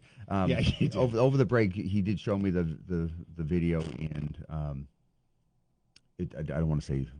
Well, there's one thing I did notice, that we should be happy, I guess, that it doesn't look like there's any bracelets on these kids. No, right. We can't find any report, but I do have to say something. So, to the El Paso Sector Chief, Patrol Agent Gloria Chavez, good for her, because she's the one who happened to catch it on the camera. It immediately went out to rescue these girls, as well as posting it. I mean, that's not like she shouldn't have done. Like that's not the policy. That's not the procedure for them. She's probably going to receive some sort of. Well, at this point, I don't think they're going to reprimand her, because she's kind of a hero at this point for rescuing these children. So, what do you think will happen? Well, I just for violating the policy. I mean, you could still have saved the kids, maybe without videotaping, but she should get some sort of recognition for saving the kids. Because we got to remember, or point out, I should say, not remember, point out that where they were dropped on the wall, it was miles to the nearest residence or building. Like, this was a 3 and a 5-year-old. Now, if you don't have a 3 or 5-year-old at one point in your life, you must have a niece or nephew that have been 3 or 5. You know what 3. So dropping a 5-year-old, let's go with the 5-year-old who has a little more maturity, miles from anything in a foreign country after a 14-foot drop with nothing. What do you think is going to happen to these children if she didn't catch this? If it wasn't caught on camera, because when we talk about the border, it's not just a physical fence we're talking about. We're talking about a network of electronic sensors, cameras, drones, right? All of that is what we talk about when we talk about border security. And thank goodness that these cameras were running, and they were actually infrared cameras. They weren't even, they were the cameras picking up, and when you go look at the video, you're going to see the gray. So it picks up body heat and the difference of a fence versus a person. That's what it's there for. She caught it. Agent, I just said her name, Chavez. So good for her. You know, good for her. I'm glad that the girls were rescued. Oh, so I mean, God, I don't think anyone's going to be. I don't think anyone's not going to be happy that the kids were rescued. But see, what I'm saying here is that the change in policy that was put out there is that you'll be taken care of. It's encouraging this to happen. First of all, it's encouraging people to make the trek and go watch. Jim, there's the interviews where reporters went and talked to these migrants and said, "Why are you coming?" And their answer is, because we were told to. The policy said that it would be, we weren't going to get turned away. We're going to be let in, and we're going to be allowed to stay. In changing that message is making, or allowing people to make wasn't the that decision. more? Wasn't that more about the asylum? And I could be wrong on this, but I thought that had to do more with the asylum seekers, that they were going to, because the Trump administration had made some changes to how they applied the asylum law and how they were going to accept them. I thought that's where the change was. Well, first of all, about 85% of asylum seekers don't get asylum, right, when they go for their I'm not saying they do with them. I'm just saying I thought the change they were making were the people seeking asylum. We're staying in Mexico. See, that's the big change. I think we're having the disconnect. Is the Biden administration changed? What I'm saying though is, Joe, it's not just any migrant coming. Right. It's only people who are seeking asylum. Is what though? Finish the thought. Is the ones that they had said about they were going to revert back to the old policy or. No, and this is we got to go to the phones because we have full lines. But the problem there is, even in President Biden's news conference, he, in the same breath, basically, he said two things. When the question about the children, he goes, "No, we'll send them back," and at the same time, he's saying, "No, we're going to reunite them with their parents in here." Well, it was very disconnected because you're saying two distinctly different things in the same press conference. All right, folks, this is Politically Speaking with Senator Mike Moore, 508-871-7000. Ken and Bolton, you're up first. Thanks for holding on for a while. Ken, you're on with Senator Mike Moore. Hold on. What? Oh, no, Ken, before you say anything, I just want to or ask a question. I just want to thank the families and thank the Capitol Police officers down in Washington for their service. And absolutely. And my condolences to the family of the Capitol Police officers who died. And let's not forget that after the incursion on the 6th, I mean, we had one officer turned her weapon in because she was afraid of what she might do, and we had a suicide. Yeah. So that incident took a toll, not just the physical toll it took on those officers. Oh, there's mental There's toll. a huge mental toll that was taken on these So, people. and I'm sorry, Ken. I just wanted to get so we didn't forget that. So let's go to Ken and Bolton. You're on with the Senator and myself. Good morning and happy Easter to you, Ken. Yes, likewise, and thank you, Senator, for those thoughts on the Capitol Police. Oh, thank you. I want to get back to the topic of vaccines at the top of the hour. Senator, I have a similar situation. You have a son that's a grocery worker. I have a son-in-law who is. Yep. And he likewise got his first shot. And then you were describing as to the effect of the vaccine as far as chances of being infected after you're fully vaccinated. Yep. And you can be infected after you're fully vaccinated, but the chances are significantly reduced. So literally, there's maybe a 10% chance compared to the general population of you being infected once you've been fully vaccinated. Right, and I think, Ken, again, correct me if I'm wrong, you can get it, if you do get it, the severity of the symptoms are less, correct? Exactly. Okay. Exactly. I guess my... So you described it that you can't get infected, but you can pass it. No, you can get infected. It's significantly reduced, and your chances of passing on are even further reduced because, as you just described, if you were to be infected, in most cases with a vaccine, you wouldn't even know it.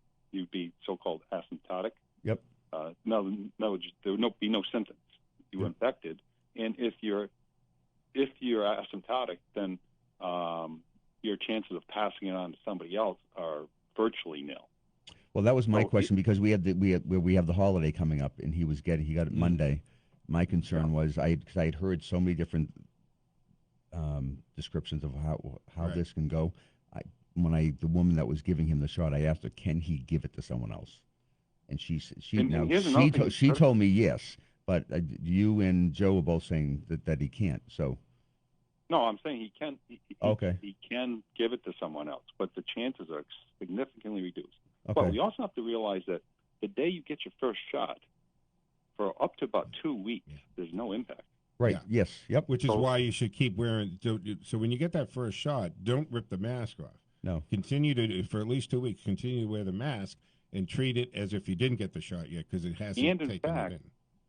Studies have shown that in those first 2 weeks, people with vaccines have a higher incidence of being infected than those who haven't been vaccinated, simply because they think that, I'm free now. They're ignorant to the facts that it takes a certain amount of time for the vaccine to kick in, and then generally after about 5 weeks, if you need a second, first with the Johnson & Johnson, you're about as maximum as you're going to be. That's funny, but then I don't mean to generalize, but they were pretty open about describing to us just what you're saying about, you're not initially protected by this. You've got to give it. I think they said 2 weeks. So they were pretty. Well, the people we went to were pretty clear in telling us what the good that they give that. And I think it's even if I was over the 2 weeks out of the vaccination, if I was put into a supermarket on top of each other or post office, I'd probably still wear it. Yep. Anyway, I'm not driving around with a mask alone in my car or walking down the street with Teddy with nobody around me. Yep. But if I'm put into that close quarters thing, just safe than sorry. Ken, thank you for the call. Always greatly appreciated. 508-871-7000. Joanne in North Brookfield, thank you for holding on immigration is your topic, and happy Easter to you, Joanne.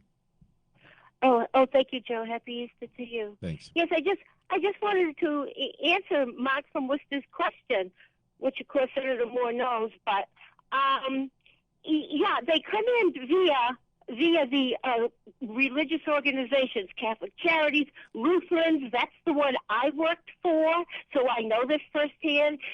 The Unitarians, the Baptists, they all, in conjunction with the McGovern's office and funneling taxpayers' dollars. They send the buses up to every day. They would send the buses up to the airport to pick up the incoming. They'll be picking them up that way. And Joanne, back up for a second. Do you know right now are migrants who have come over the border illegally being shipped to Massachusetts, say, in the last 2 months? You know what? I don't know that, Joe, but I would be willing to bet for it. Why doesn't some enterprising reporter go stand outside the Lutheran headquarters that's right there where Maxwell Silverman's was, or any of them, and see, just stand there with a camera and film? Because, of course, they must be coming up. Of course, they're being dispersed. Joanne, can I ask a question? What? Can I ask a question? Do you know whether these migrants coming in, or are these Worcester is a refugee destination for certain countries over in Africa? And we also have, don't forget, Worcester has an asylum task force that are taking, so Worcester is a destination for a lot, but everybody for refugees. For refugees. For refugees. So there's a difference. There's a I difference don't know between what the illegal. We're talking about the illegal aliens crossing the southern border, regardless of what nationality they are. Even though, of course, most of them are from the Central America. But so then, when they get here, here's another way you could track it: they're housed, by taxpayer dollars. This also through McGovern's office and taxpayer dollars. Their house, and it's good. They've built all these new properties down there. They do that, and now these illegal immigrants are going to be housed there, and their rent is going to be paid by city, state, and federal taxpayer dollars. And then they're sent up on, I also worked there, up on what used to be the old Girls Trade Fanning. They have, that's the agency where they start them learning the English language. You could also track them. Joanne, let me ask you this. First of all, is there a specific question for the senator to either answer or to get the information you're looking for, or are you just venting right now? Which is fine. I get it. You're venting, but is there a specific question? I'm venting right now because, okay, I'd like to ask the senator, where did they get those professionally made Biden, thank you for letting us in, T-shirts? Those were made and so... Joanne, I would have no idea how... No, I know you don't have any idea about anything. You're very disingenuous, Mr. Moore. But I don't want to really... Well, I'm not... Wait, Joanne, I'm not disingenuous. I'm just not going to give you an answer I don't know the answer to. Because then you're going to come back and say, well, you told us this and you were misleading us. I don't know, and I don't think anyone... Whoa. I don't think anyone in Massachusetts or the majority of us here don't have an idea of where the money or the T-shirts came from. Everyone can make their assumptions. Right. Where they came from. And same thing with these wristbands. Yeah. I don't know. You don't know, and you paint yourself. And the whole issue you just talked about with immigrants, Worcester is a refugee city, and there are certain areas in Africa that we're designated as a refugee city. They're not illegal immigrants; they're here legally. Right. So that to sit there and say, to have a reporter sit there and take pictures, well, that's not going to show anything. Right. All that's going to show if you've got refugees coming in from another country, that's just going to show those refugees being there or coming in there. Right. And then people are going to run off and make an assumption that, they're illegal immigrants. Yeah. Joanne, thank you for the call. Good points made up, but we always also want to keep it courtesy and polite as well. As far as the Biden T-shirts, that was my first thought when I saw all them wearing Biden, please let us in, is, okay, wait a minute, who paid for the printing of those shirts and how did they actually distribute them? So it has to be some organization that did it. I don't know the answer to that. But as far as the wristbands go, we know the Border Patrol and Homeland Security have interviewed the people wearing them, tracked them through their intelligence. They are put on them by their cartels. Okay. So 508-871-7000, politically speaking, with Senator Mike Moore. But just so you know, some of those organizations that Joe Ann did mention are heavily involved in refugees. Right. And there's a difference between refugees absolutely and immigrants. And I have worked with and interviewed many times the Asylum Task Force in Worcester. And for the record, because this is something that came out in my interviews with them, is that all of their refugees that they deal with, the funders of the Asylum Task Force made it very clear that they will do everything they can help with them and, get them temporary housing, jobs, paperwork, all that they need to fill out, as long as they have entered the country legally. They will not work with anybody who's illegally entered. From the Asylum Task Force I'm talking about. Okay. All right. Well, I was just going to say the refugees are also individuals who have come here legally. Yeah, absolutely. So 508-871-7000. Let's go to Joe in Millis, who's been waiting patiently. Thank you, Joe, for holding on so long. You're on with Senator Mike Moore, and happy Easter to you as well. Happy Easter to you. Thank you, Joe, for taking my call. Good morning, Senator. Good morning. Happy Easter. Happy Easter to you and your family. Thank you. Recently, the Massachusetts legislature passed a law allowing 16 and 17-year-olds to get acquire abortions without their parents' consent. And I'd like to know the rationale for that decision. Being a grandparent that raised a grandson, I find it extremely insulting that that would happen in our state. I just need to know the rationale between getting between children and their parents. And I thought that children were under the guidance of their parents until they were 18, and they couldn't sign any documents entering themselves into a contract, and an abortion is a contract. And I'd just like to know the rationale for that.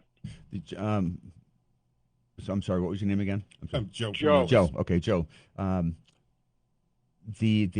Before the law was voted on and changed, there was a process for juveniles to go to court to be able to get an abortion.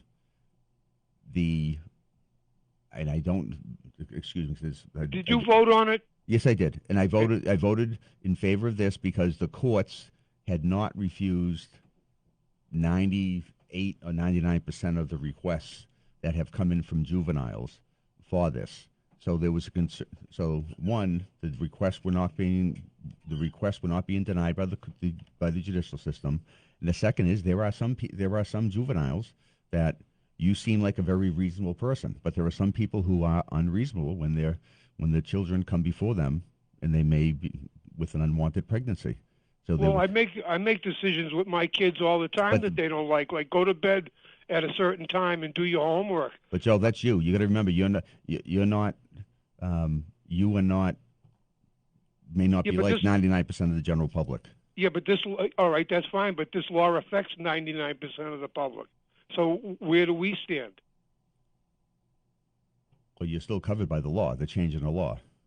Right. What I don't understand is that emancipation of children usually doesn't happen until they're 18. Well, they're not emancipated. They're still under. Then how do they get away with doing that? If I may, you're legally granting them this right by the law. If I may, right? And Joe, I don't want to put words in your mouth, but I think what he's saying is, geez, the law recognizes, and across everywhere else in the world and in the world of law, anyone under 18 isn't considered age of majority, and therefore cannot enter into any contracts, and they are under their parents' legal. They can't even open up a bank account. Exactly. So he's saying, how does this, which is a huge thing because you're terminating a life, how can they make this decision without the parents being involved? And you're saying that this has been carved out as an exception to this, to the 18 rule, 18 years old rule. And he's saying, what's the rationale behind it? So the rationale, Joe, was that it was something that was being done through the courts, that the juveniles were not being denied. It seemed like I don't want to say bureaucracy because that might belittle the whole issue. Yeah.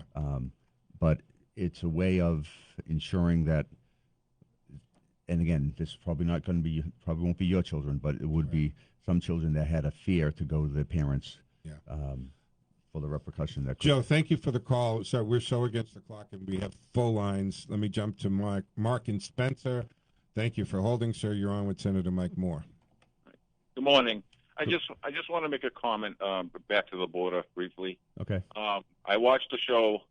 Last night. I just want to urge anybody that wants to learn more about the atrocities happening on our border. I urge you, and some people's eyes are going to roll, but I watched last night Fox News Primetime. So just Google Fox News Primetime episode 4/2/21 last night.